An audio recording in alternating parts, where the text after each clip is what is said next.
So yesterday was probably physically the hardest day of my life.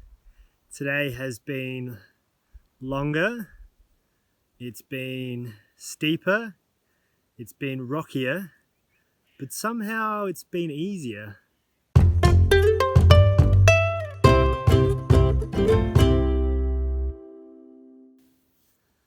Welcome. Sorry about the puffing. I am currently just over 2/3 of the way through my day. It is the longest day I've had so far at 28 kilometers. So you're here with us on the trail. Hopefully I'm not getting swooped by birds. So yesterday was really tough. Tough mentally, but physically. Legs gave up, ankles gave up, blisters, don't get me started. So by the time I got to Wilpena Pound Caravan Park, I was completely and utterly shot.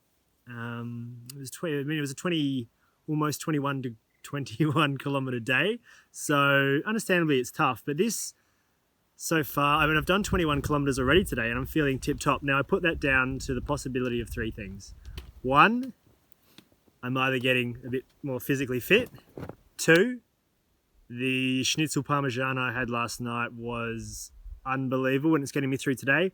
Or three, I've had a couple of epiphanies. I'm probably thinking it's the latter.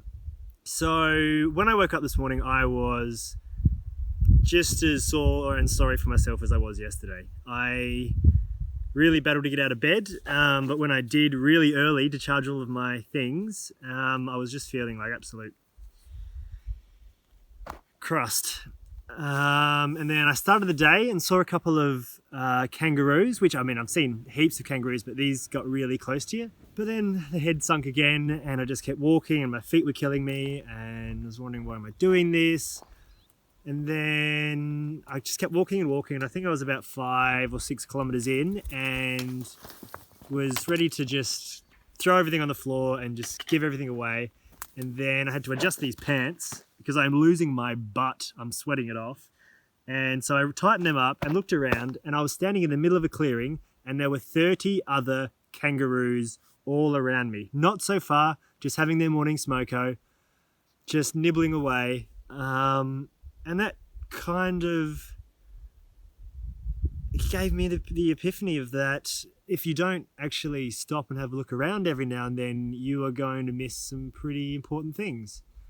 And to be in the middle of a field with 30 plus kangaroos not moving, just sitting there watching you go by, this is everyday life. This is not something that you would see typically every day. So that was a really strong point for me. Secondly, after that I felt tip-top. There's no way that I was going to throw my lot in that early in the day. So I kept walking and I just got outside the Ikara-Flinders National Park, which means good news for me. It means I can fly my drone because there's no jurisdiction in terms of national parks out there. So I got it out, got it all set up. There was this most amazing view you would not believe. It's the best view I've seen in Australia, by far in Australia. I've seen some absolute crackers in Tasmania and WA, but this absolutely takes the cake. So I got the drone out, set it up, and just as I was about to push the go button, I see this little head pop up over the horizon. So as anyone who's flown a drone would know, anytime you're about to fly it and there's someone there, you have to let them know, you have to go through this process, and it's a bit of a hoo-ha. So he was very much against the drone. In fact, he hated it. He despised it. He absolutely he was very anxious. When I finally put it up and he said, why are you doing this? You better have a good explanation. And he even went as far as to say, if he had a shotgun, he would shoot it down out of the sky. So he was very forthright in his opinion. But other than that, he seemed like a really lovely guy. So it was an interesting contrast between this really lovely guy who has done a lot of hiking and he's obviously very physically fit, but he had a bit of a mental shift when it came to just having a drone around. And he went on to say that he was, some young hoodlums had gone and flown a drone almost into him, and that's why he feels so anxious. So it's important not to judge a book by its cover, I guess, because this guy seemed fairly down to earth, but he just got really rolled up at the thought and the sight of something that meant that it did no harm to him.